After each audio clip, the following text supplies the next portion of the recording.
우리에게 주시는 하나님의 말씀은 사도행전 11장 19절에서 30절까지의 말씀입니다. 제가 가지고 있는 성경은 신약성경 207페이지입니다. 주신 말씀 중에서 사도행전 11장 20절에서 26절까지의 말씀을 함께 교독하시겠습니다. 제가 먼저 읽겠습니다. 그 중에 구브로와 구레네 몇 사람이 안디옥에 이르러 헬라인에게도 말하여 주 예수를 전파하니 주의 손이 그들과 함께 하심에 수많은 사람들이 믿고 주께 돌아오더라. 예루살렘 교회가 이 사람들의 소문을 듣고 바나바를 안디옥까지 보내니 그가 이르러 하나님의 은혜를 보고 기뻐하여 모든 사람에게 굳건한 마음으로 주와 함께 머물러 있으라 권하니 바나바는 착한 사람이요 성령과 믿음이 충만한 사람이라. 이에 큰 무리가 주께 더하여 지더라. 바나바가 사울을 찾으러 다소에 가서 26절 함께 읽겠습니다. 만남에 안디옥에 데리고 와서 둘이 교회에 큰 무리를 가르쳤고 제자들이 안디옥에서 비로소 그리스도인이라 일컬음을 받게 되었더라. 아멘. 우리 사랑의 교회가 창립 44주년을 맞이했습니다. 그래서 오늘은 교회의 사명이 무엇일까? 우리 성도들 한 분 한 분의 신앙의 우선순위가 무엇일까? 오늘 본문을 통하여 세미한 주의 음성을 듣기를 소망합니다. 설교 제목을 K-부흥 가능한가? 무슨 다큐멘터리 제목 같습니다. 근데 오늘 제가 이렇게 붙인 이유는 부흥은 초대교회 역사부터 지금까지 쭉 보면 부흥은 무슨 우리가 뭘 어떻게 하는 그것도 있지만 더 중요한 것은 부흥은 성령님의 인도로 되는 것입니다. 그러니까 성령님이 주체가 되어야만 하는 것입니다. 왜냐하면 성령님은 진리의 말씀을 가르치시고 인도하시고 생명의 역사를 허락해 주시는 것입니다. 그리고 이 초대교회부터 보면 성령님의 역사를 통하여 부흥의 역사가 일어나는데 예수님께서 공생하시는 그 기간 동안 갈릴리에서 대단한 부흥이 일어났습니다. 갈릴리 지역에서. 그리고 예수님 승천하시고 난 다음에 오순절 성령 강림의 강력한 역사가 예루살렘 교회에 임하였습니다.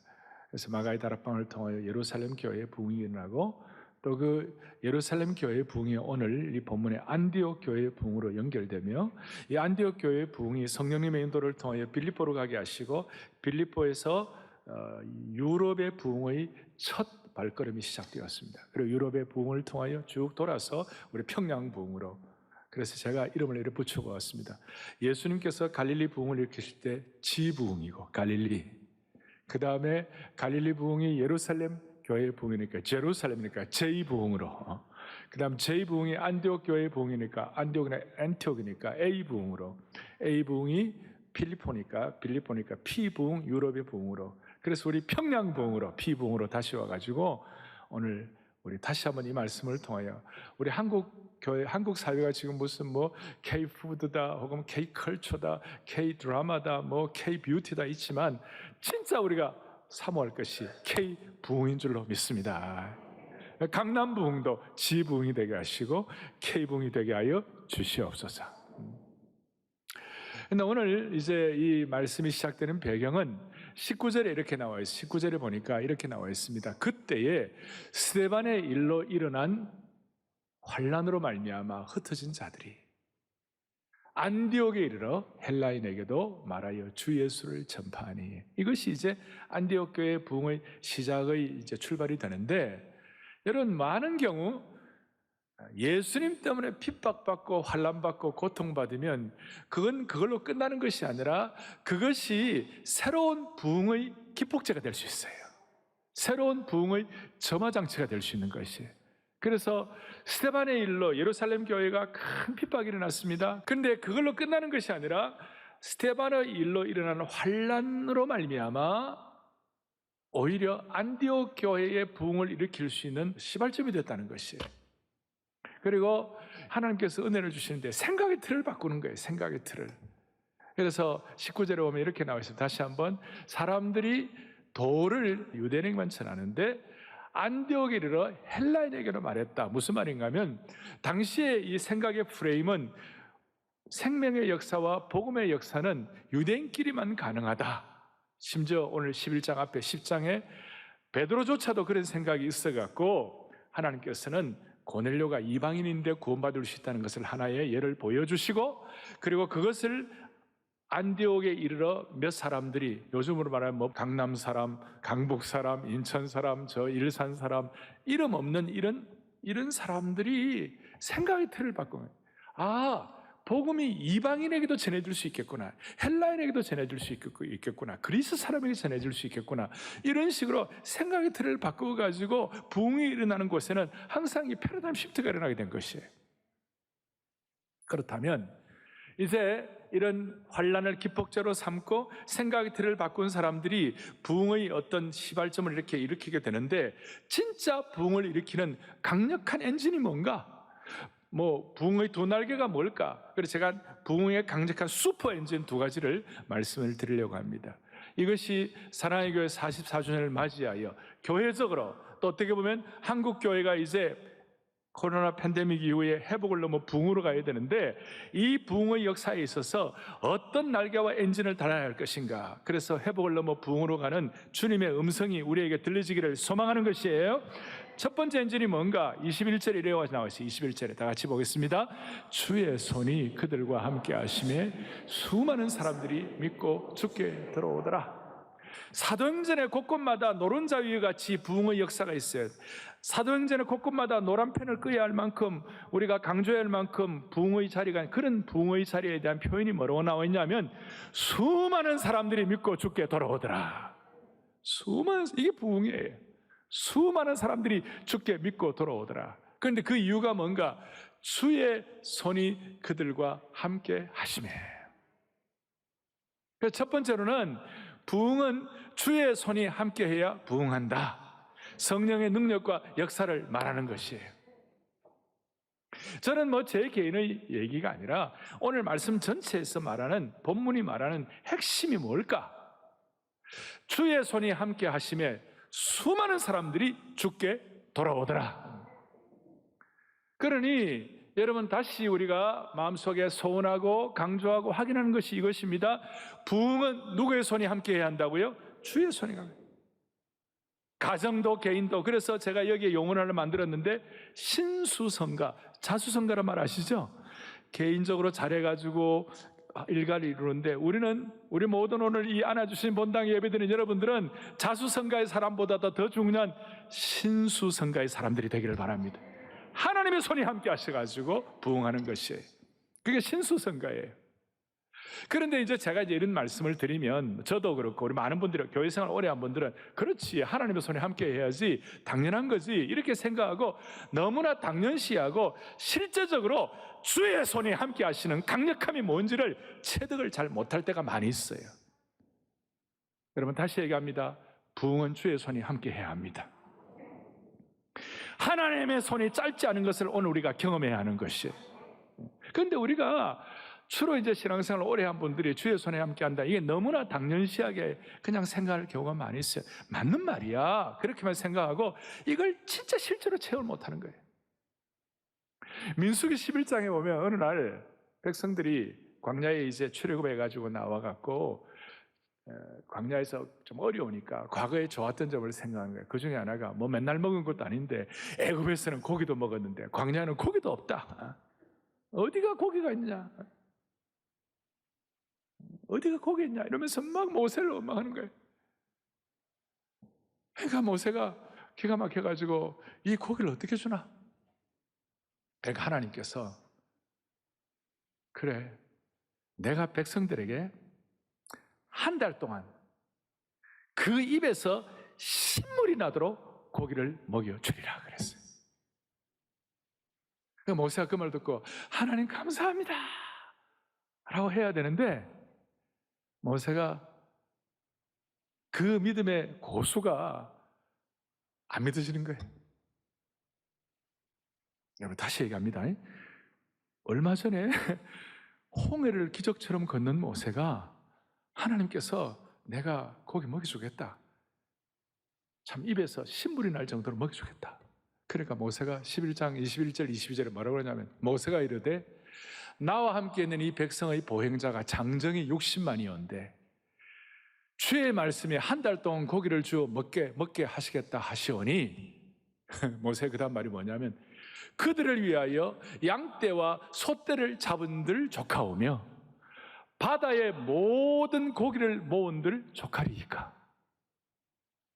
자, 장정만 60만이에요. 그럼 어린아이들, 어머니들, 여자분들 다 합치면 200만이 넘어요. 200만이 넘는 사람들이 한 달 동안 고기를 정말 풍성하게 먹을 수 있다는 것. 이게 어떻게, 이게 가능한 일이냐, 이게 가능한. 저도 말이 좀 잘 안 나와요. 이게 어떻게 가능하냐고. 그러면서 모세 얘기가 뭐냐면, 양떼와 소떼를 다 잡고, 바다의 모든 물고기를 다 모은들 족하겠냐고. 모세 생각도 안 된다는 거예요. 그러니까 하나님께서 23절에 뭐라고 그러냐? 여호와의 손이 짧으냐? 너가 이제 내 말이 너에게 그대로 응하는 것을 보리라. 내 손이 짧아서 하나님의 손이 짧으냐? 하나님의 손이 짧으냐? 아니야. 내 손이 짧지 않아. 그러면서 어떤 일을 하시는지 아세요? 31절에 이렇게 나와 있어요. 같이 우리 읽겠습니다. 함께요.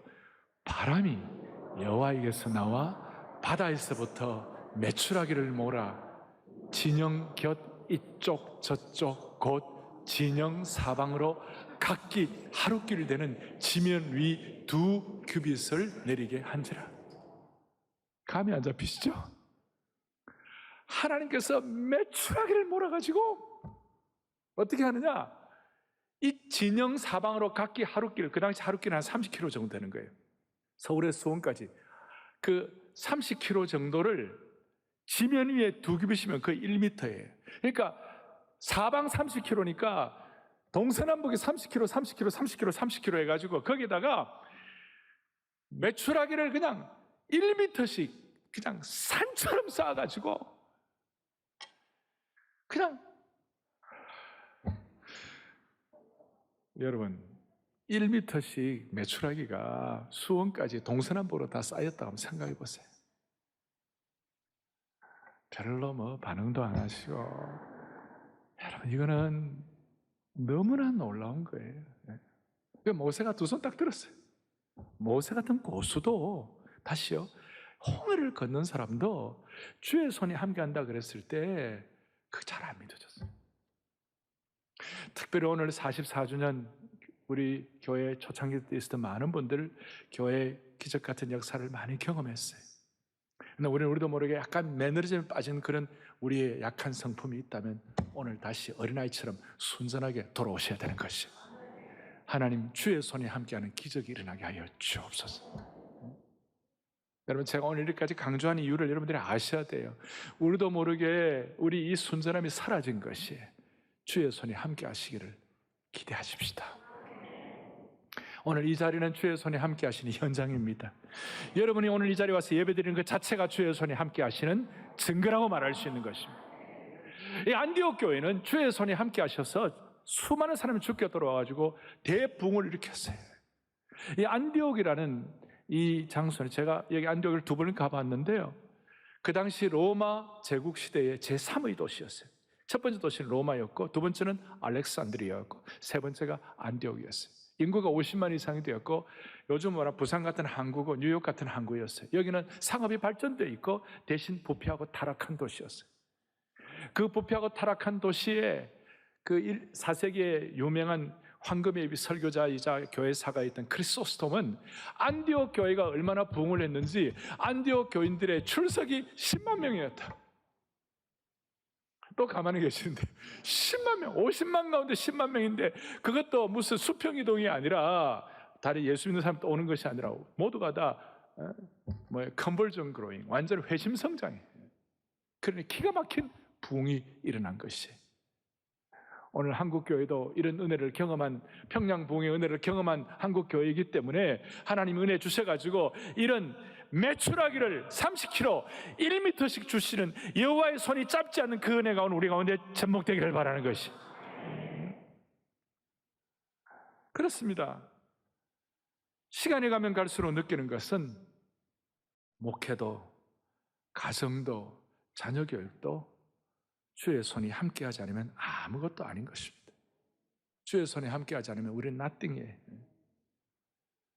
부모가 아무리 잘나고 다 준비가 돼서도 자녀만큼은 마음대로 못하는 거예요. 부모가 좋은데 자녀가 문제가 나올 수 있고, 또 부모가 또 형편없어요. 그런데 이상하게 그 자녀가 하나님 앞에 나와가지고 예수 믿고 주의 손이 함께할 때 기적 같은 일들이 일어난 경우가 많이 있어요. 제가 부모는 뭐 전혀 이렇게 도움이 안 되는데 하나님이 함께 하심으로 그 자녀들이 혼자 예수 믿고 잘된 케이스를 말하라고 그러면 저는 얼마든지 말할 수가 있어요. 수많은 사람들이, 그런 사람들이 많아요.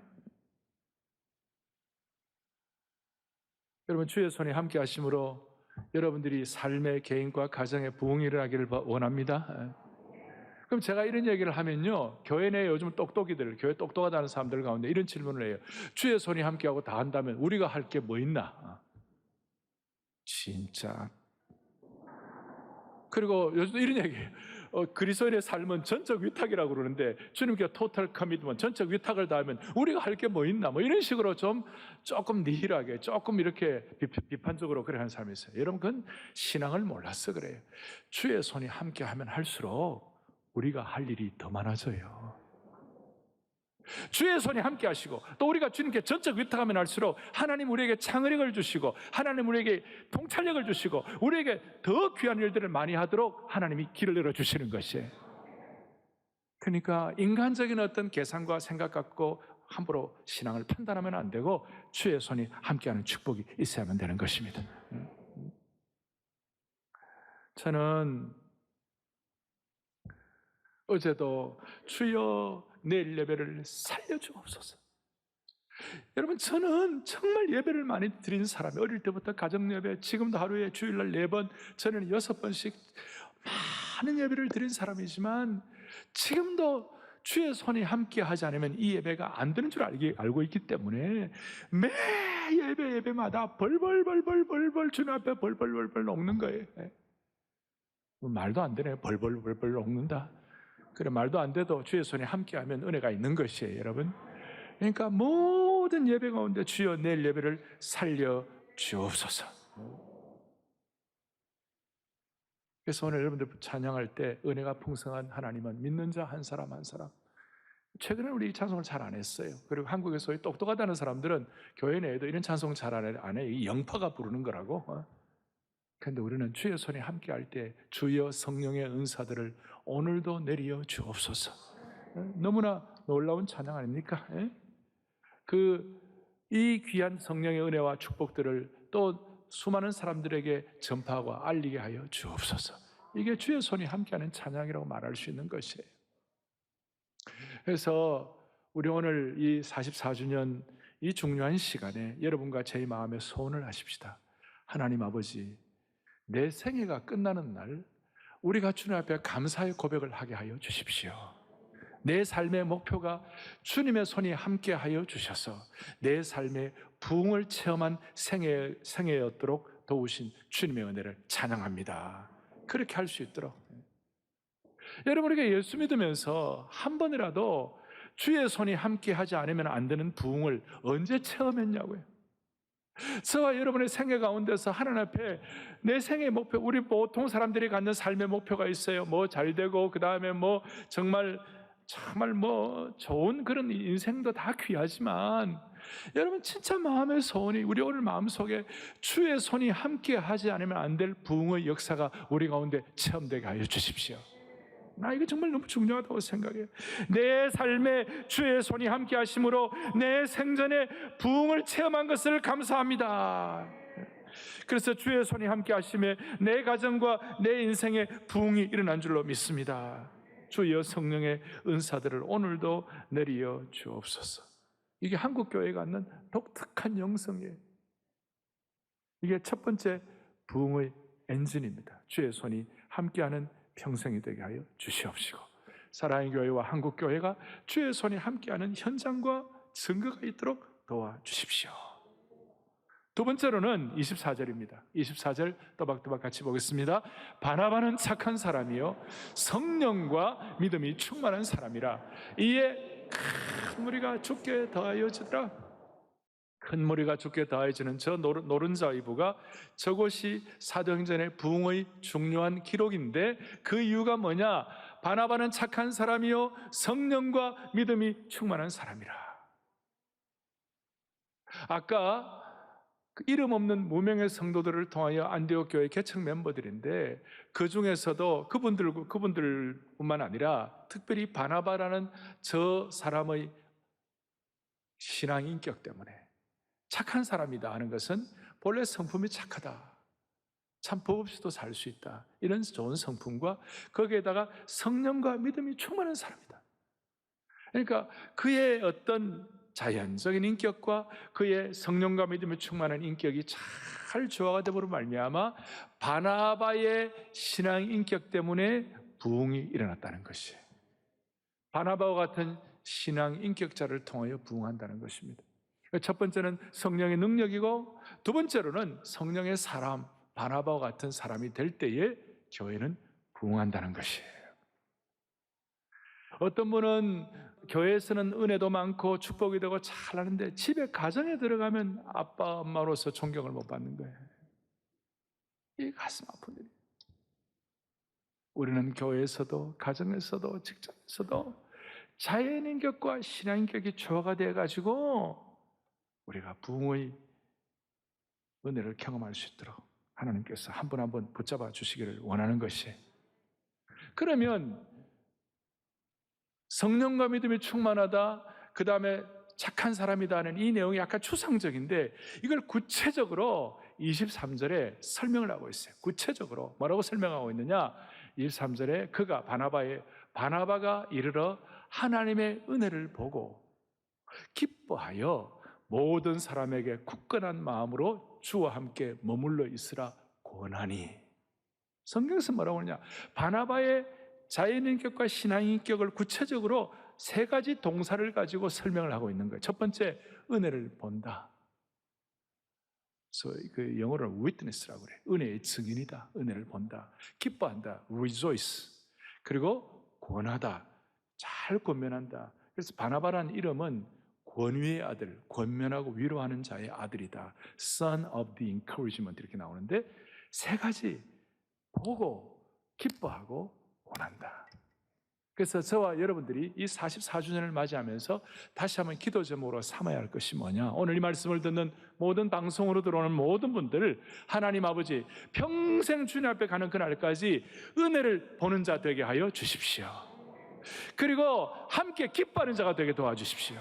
그리고 남들을 앞세우는, 바나바가 바울을 앞세우듯이 하나님의 사람들을 앞세우고 권면하고 스카우트하고 세워주는 그런 사람 되게 하여 주십시오. 은혜를 본다는 말이 뭡니까? 안디옥 교회는 개척교회였어요. 개척교회는 문제가 많아요. 일이 너무 많기 때문에 개척교회에 문제를 먼저 본 것이 아니라 은혜를 본 것이에요. 하나님의 사람으로 부흥하고 성령 충만하고 내 인생의 가치와 보람을 갖고 살기를 위해서는 은혜를 볼 줄 알아야 할 것입니다. 우리 주님 앞에 서는 그날까지 우리 문제 많은 세상에 살면서도 하나님의 은혜를 보게 하여 주십시오. 은혜가 눈에 보이게 하여 주십시오. 남의 단점보다 장점이 보이게 하여 주십시오. 어떤 사람은 진짜 미스터 폴트 파인더, 그냥 단점만 발견하는데 전문가예요. 우리는 하나님의 은혜 발견자가 되게 하여 주십시오. 두 번째는 기뻐한다. 남 잘 되는 거 기뻐하는 거예요. 여러분, 대한민국 사람들은 남 잘 되는 거 그래 썩 기뻐하잖아요. 우리는 경쟁사회에 살다 보니까, 한반도 내에 5,000년을 이렇게 살다 보니까 우리는 경쟁 구도예요. 왜냐하면 남이 내 파일을 가져간다고 생각하기 때문에. 그래서 남 잘 되는 걸 같이 기뻐해 주지 못해요. 한국 사람들은요, 밥 먹으러 가면, 친구들끼리 같이 밥 먹으러 가면요, 화장실을 못 가요. 왜냐하면 화장실 가 있는 사이에 씹기 때문에. 그리고 사촌이 땅을 사면 배가 아프고 팔촌이 땅을 사면 그냥 샀구나, 남이 땅을 사면 꽃다발 들고 가는 거예요. 가까운 사람들끼리 서로 상처를 주고받는 것이. 우리가 우리 생애를 다하는 그날까지, 특별히 44년 동안 우리 오래 신앙생활을 했는데 가까우면 가까울수록, 오래되면 오래될수록 남들을 기뻐해주고 그분들과 함께 기뻐하는 축복이 있기를 바라는 것이. 세 번째는 권했다. 우리가 착한 사람이고 성령과 믿음이 충만하다는 말이 조금 추상인데, 이건 오늘 우리 삶의 현장에서는 첫째 은혜 보는 것, 두 번째는 기뻐하는 것, 세 번째로는 권면하고 위로하는 것. 여기에 대표적인 것이 뭐냐면 25절에 이렇게 나와 있어요. 뭐라고 나와 있냐? 바나바가 사울을 찾으러 다소에 갔다 그랬어요. 사울은 그 당시에 이제 사도행전 9장에 이제 예수 믿는 사람들 핍박하다가 거꾸로져 가지고 자기 고향에 가서, 고향이 다소예요. 지금도 터키에 있어요. 다소가 사울의 고향인데 거기에 바울의 우물물이다 하는 그 고향의 우물물이 지금도 있어요. 근데 안디옥에서 그 다소까지가 택시로 몇 시간 걸려요. 먼 거리예요. 거기를 사울을, 그러니까 지금 이제 바울입니다. 그 바울을 데리러 갔다 오는 게 보통 일이 아니에요. 보통 정성이 아니에요. 근데 바나바가 사울을 데리러 간 거예요. 왜냐하면 주님의 일이 잘 돼야 하니까. 보니까 자기는 바나바는 착한 사람이에요. 이러니까 아주 그냥 죄송합니다만 아싸리 하고, 그 다음에 강력하고, 그 다음 분명한 리더십을 발휘하는데 자기보다도 사울이 더 좋겠다. 그리고 정통 신학과 말씀에 대한 깊이, 이런 것들이 대단하다는 걸 자기가 알고 사울을 데리고 오면, 바울을 데리고 오면 더 좋겠다 이렇게 생각하고 자기가 데리러 가는 거예요. 그게 쉬운 일 아닙니다. 혼자 있으면 자기가 안디옥 교회 리더입니다. 나중에 오늘 11장이라 좀 13장부터는, 그전에는 바나바와 바울이었지만 나중에는 바울과 바나바로 바뀌는 것이, 바울의 능력, 바울의 리더십, 바울의 성경에 대한 깊이, 이거 생각하면 안 데리고 오고 자기 혼자 하고 싶을 그런 마음이 왜 없겠어요. 그런데 이 바나바는 부흥을 경험하는 사람이니까, 부흥의 능력의 원천이 되는 사람이니까, 권면하고 위로하는 사람이니까, 남이 잘 되는 은혜를 보고 기뻐하는 사람이니까 바울을 데리고 와가지고 안디옥 교회의 리더가 된 것이, 남을 성공시킨 거예요. 사랑의 교회는 오래된 형제자매들, 새로운 형제자매들 같이 은혜를 보고 기뻐하고 권면하고 위로하는 부흥의 현장이 되기를 바라는 것이에요. 그래서 여러분, K부흥을 위하여 내가 데려올 바울이 어디에 있는가? 내가 스카우트해야 할 바울이 어디에 있는가? 내가 앞세워야 할 바울이 어디에 있는가? 그래서 바나바처럼 이 귀한 신앙 인격은 부흥의 불길을 일으키는 점화장치와 같습니다. 스파크를 일으키는 거예요. 시편 24편 3절에 보면 여호와의 산에 오를 자 누구며 그의 거룩한 곳에 설 자가 누군가? 저걸 좀 깊이 보면요, 하나님을 체험하고 영적인 갈망인데요, 여호와의 산에 오르는 것은 하나님 만나기로 오는 것이에요. 그의 거룩한 산에 올라간다. 무슨 뜻인 거예요? 하나님께 내 삶을 튜닝하는 것이에요. 한마디로 말해서 내 삶을 하나님으로 가득 채우는 부흥을 체험하기를 원하는 내용이에요. 그러니까 여호와의 산에 오를 자 누구일까? 부흥의 산에 오를 자 누구일까? 부흥의 장소에 설 자가 누구일 것인가? 제가 부흥의 산 빨빨 하다가 부산 일이 되더라고. 네? 부흥의 산 부산에 갈 자가 누구일까? 오늘 우리의 마음의 소원에, 오늘 이 예배를 드리면서 하나님, 우리 모두가 다 부흥의 산에 올라가게 하여 주십시오. 부흥의 산에 올라가게 해 주십시오. 어떤 사람일까? 4절에 곧 손이 깨끗하며 마음이 청결하며 뜻을 허탄한 데 두지 아니하며 거짓 맹세하지 아니하는 자로다. 순전한 신앙 인격을 설명하고 있는 것입니다. 이런 마음의 소원을 가지고 우리의 신앙 인격이 부흥을 통하여 다듬어지기를 원하는 것입니다. 여러분, 한국 교회에 지금 윤리 문제를 많이 얘기를 하고 또 뭐 윤리에 대한 얘기를 많이 합니다만은, 기독교 윤리는 유교적으로 또 내가 무슨 뭐 계명을 지키는 것처럼 그렇게 해갖고만 해결이 안 됩니다. 기독교 윤리는요, 부흥을 체험해야 윤리가 해결되는 것입니다. 무슨 말이냐? 평양 부흥을 경험하고 나니까 거기에 축접제도, 그 노비제도, 거기에 불의한 재물에 관한 어떤 부의 문제, 이런 것들이 부흥을 체험하고 나니까 자연스럽게 축첩제도, 노비 문제, 그리고 수많은 물질에 대해서 깨끗하지 못한 이런 부분들이 부흥을 경험하고 나니까, 은혜를 받으니까 자연스럽게 마음의 인격의 정결함을 통하여 해결될 수가 있는 것이에요. 따라서 윤리 문제를 유교적 윤리 문제로 접근하면 안 되고 부흥으로 접근해야만 합니다. 이것이 한국교회가 전 세계 교회에 보여줘야 할 K-부흥의 DNA가 되어야만 하는 것입니다. 이것이야말로 윤리학자들의 논리를 뛰어넘는 K-부흥의 기름 부으심이 되어야만 하는 것입니다. 그래서 부흥의 은혜는 항상 성령의 역사를 통하여 주의 손이 함께 하셔야 되고, 그 다음에 그걸 통한 성령의 사람들이 되어서 신앙 인격이 준비가 되어야 되고, 그럴 때 마지막 부흥의 표상, 역할 모델, 이그샘플이 나오는 것입니다. 그것이 안디옥 교회였습니다. 안디옥 교회는 얼마나 부흥을 하고 은혜를 받았는가? 먼저는 26절에 보니까 이렇게 나와 있습니다. 안디옥 교회가 둘이 교회에 1년간 모여 있어 큰 무리를 가르쳤고, 제자들이 안디옥에서 비로소 그리스도인이라 일컬음을 받게 되었더라. 이 부흥의 표상이에요. 안디옥 교회가 비로소 그리스도인이라 칭함을 받았다. 그 이전까지는 예수님을 따르는, 예수님 나사렛 땅이다, 혹은 무슨 팔로우다, 이런 식으로만 있었는데, 처음으로 안디옥 교회에서 크리스찬, 그리스도인의 이름이 시작된 것이에요. 크리스찬이 뭐예요? CHRIST, 그 다음에 IAN. 우리는 그런 얘기합니다. 예수님께 속한 사람, belong to Christ, 예수님께 속한 사람. 조금 더 깊이 들어가면 Christ, IAN, 예수님이 없이는 I, A, M, N, nothing. 예수님이 없으면 나는 아무것도 아닙니다. 이것이 안디옥 교회로부터 시작이 되었다는 것이. 그리고 거기서 말씀을 제대로 가르치고, 말씀을 가르칠 때 그냥 드라이한 말씀만 가르치는 것이 아니라 골로새서 3장에 있는 것처럼 시와 찬미와 신령한 노래들과 말씀으로 서로 화답한 것이, 말씀과 찬양과 기도가 어우러져 가지고 거기에 생명력 있는, 기름 부음이 있는 말씀 공부가 된 것입니다. 그게 안디옥 교회. 그리고 안디옥 교회를 통하여 놀라운 하나님의 사람들이 배출되었습니다.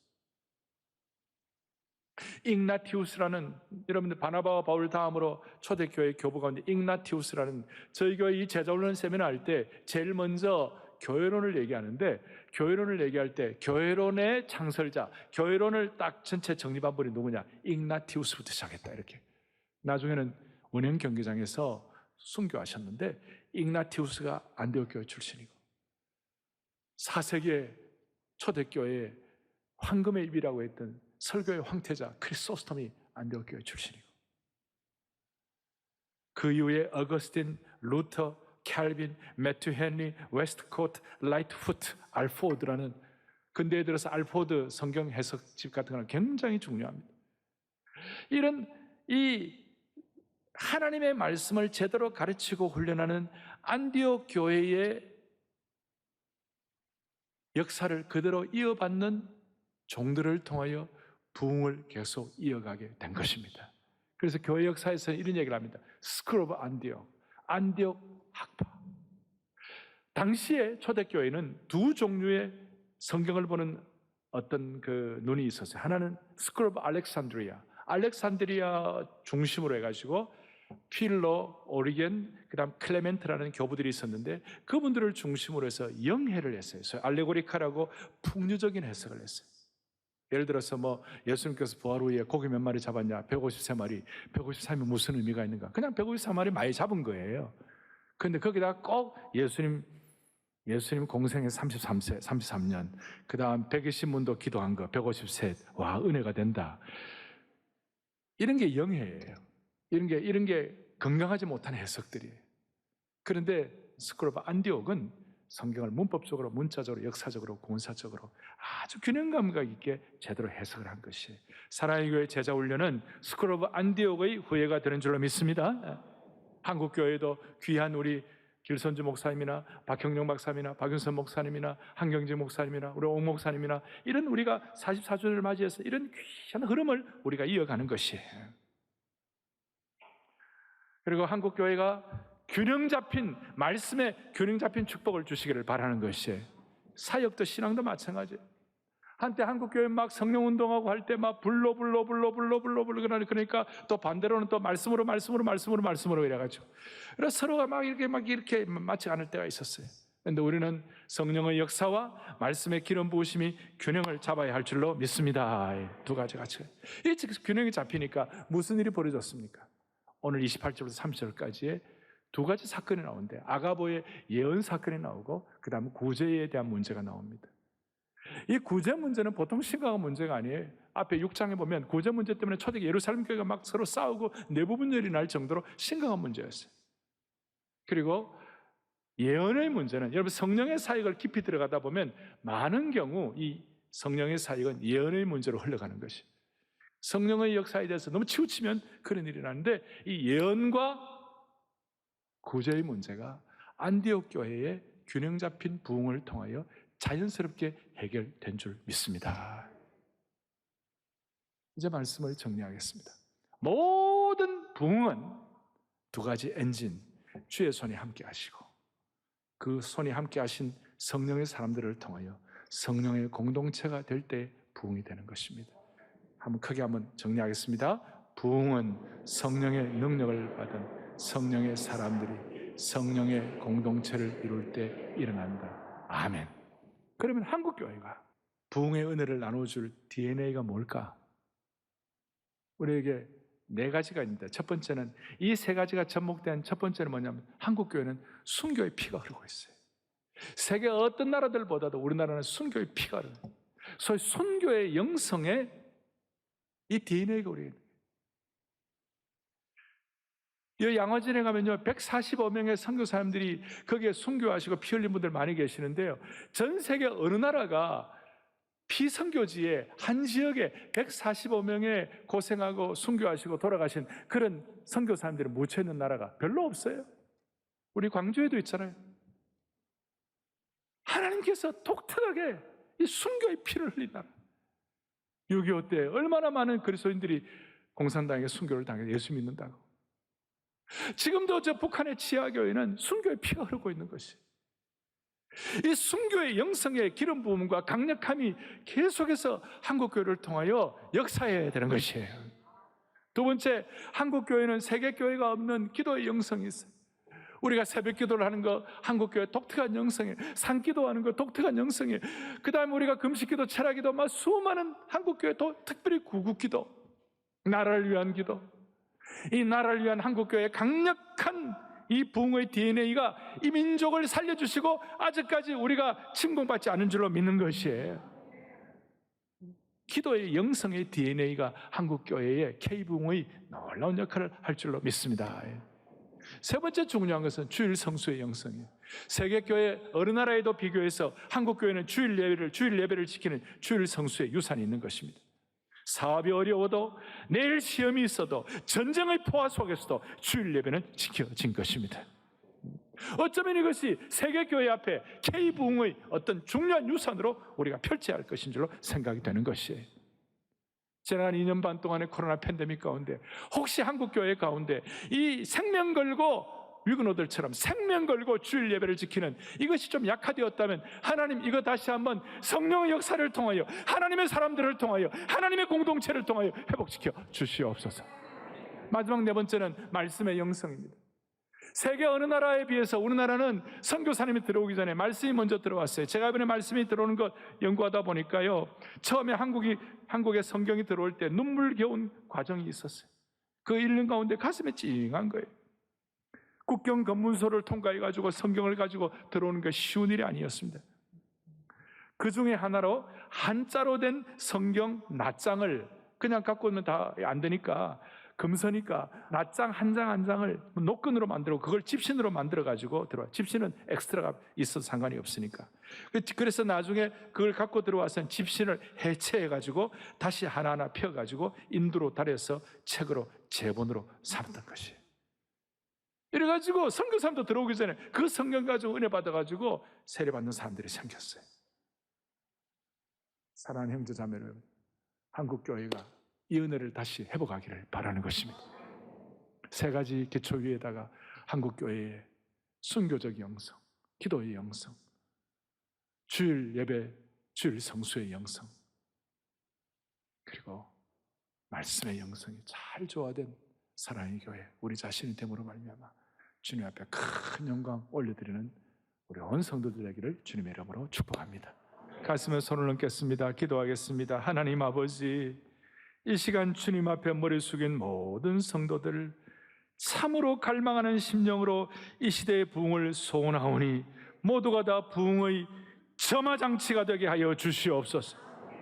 여러 가지 환경적으로 어려움 가운데 있는 성도님들, 그 어려운 성도님들에게도 주님의 손이 함께하여 주셔서 그 고통과 어려움이 오히려 부흥의 기폭제가 될 수 있도록 붙잡아 주시옵소서. 우리 모두 바나바와 같이 자연인격과 신앙인격의 균형을 잡음으로 말미암아 4명의 정도가 아니라 공동체를 살리는 일에 쓰임받는 주의 신실한 일꾼들로 성숙하게 하여 주시기를 소망합니다. 성령의 기름 부으심과 말씀의 능력으로 무장된 사랑의 교회, 한국교회 되게 하여 주셔서 한국교회 4가지 영성이 K부흥으로 세계교회 부흥의 진원지로 삼아 주옵소서. 할렐루야, 할렐루야. 우리 주 예수 그리스도 이름 받들어 간절히 기도 올리옵나이다. 아멘.